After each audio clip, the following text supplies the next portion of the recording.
गोर लगै छी। हम चमचम मैथिली गीत में अहाँ सबके स्वागत करै छी। आइ हमर सासू माँ एगो बहुत सुंदर सोहर गीत कहै छथि। ई गीत अहाँ सब जरूर सुनब, देखब और हमर चैनल के सब्सक्राइब, वीडियो के लाइक जरूर कऽ देबै। एक तो है कारी को एलिया की दो सारा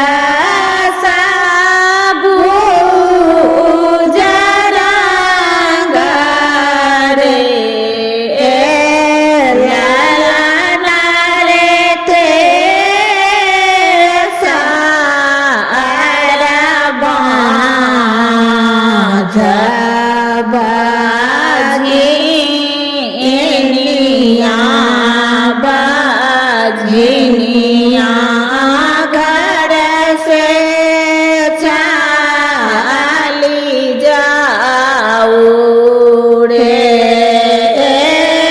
मछिया बैसाल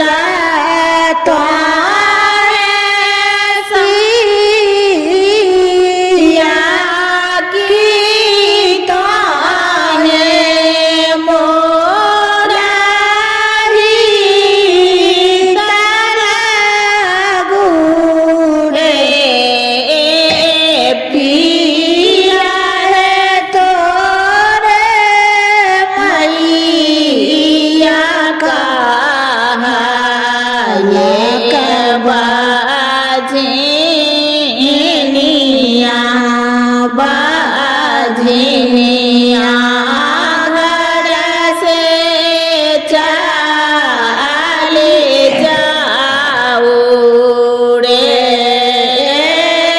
पिया तोरे मैया कहाले